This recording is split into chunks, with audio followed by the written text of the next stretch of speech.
I was halfway through zipping my bag when the knock came. 3 sharp raps, urgent, expectant, the kind of knock that assumes obedience on the other side of the door. I didn't answer. I stood still, listening to the muffled chaos outside, kids whining, my sister's clipped whisper, my brother clearing his throat like he always did when he was about to ask for something he already felt entitled to. My phone buzzed on the kitchen counter, again and again. I turned it face down. That was the moment it became real. Not the betrayal, the choice. They hadn't always treated me like this, or maybe they had, and I'd been too busy trying to belong to notice. Growing up, I was the reliable one, the flexible one, the one who stayed behind to help out while everyone else moved forward with their lives. I was praised for it, rewarded with smiles instead of respect, gratitude instead of boundaries.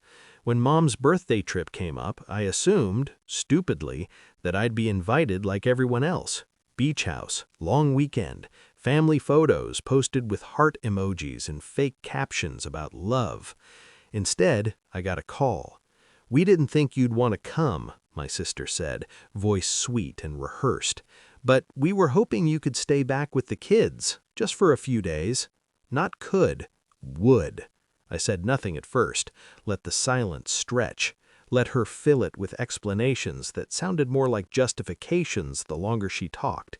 They needed a break. Mom deserved it. I was good with kids. I didn't have anything big planned anyway.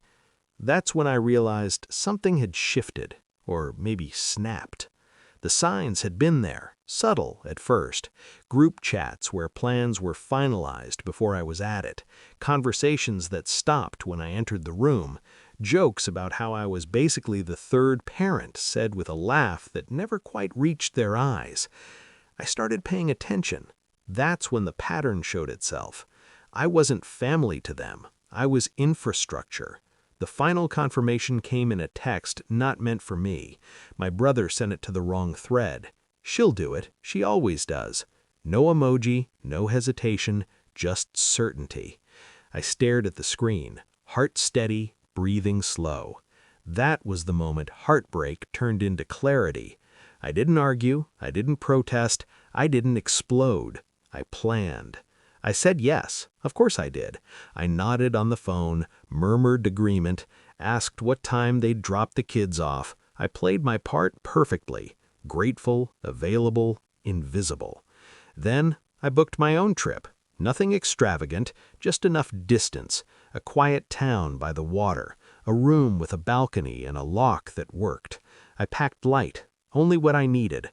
I scheduled an email to my boss approving my time off. I set my out-of-office reply, and then, calmly, methodically, I turned off my phone. Back at the door, the knocking had turned frantic. I watched through the peephole. My sister stood there with her arms crossed, irritation cracking through her smile.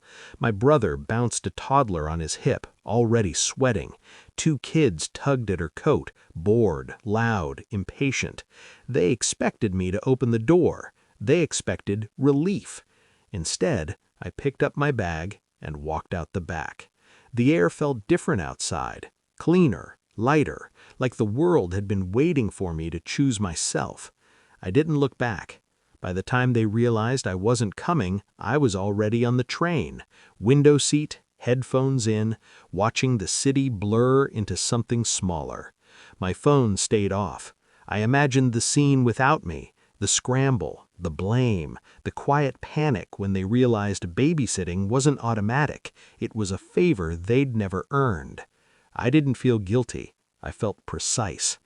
When I turned my phone back on 3 days later, it exploded. Missed calls, messages ranging from confusion to fury, accusations dressed up as disappointment. My mother's voicemail sat at the bottom with something she'd never said before. "You should have told us," she said. Not "we were wrong," not "we're sorry," just expectation wounded. I didn't reply right away. When I did, it was short. I wasn't invited. I made other plans. No defense, no apology.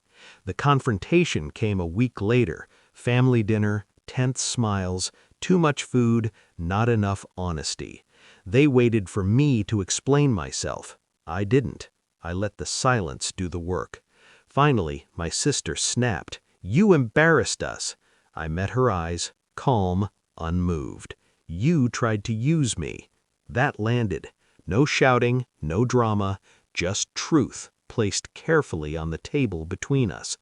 They shifted, uncomfortable, exposed.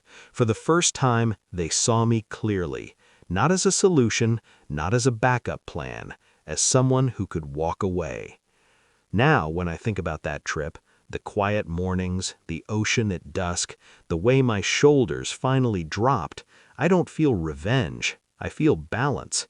They learned something that weekend, and so did I. Silence, when chosen, is power, and walking away is sometimes the loudest thing you can do.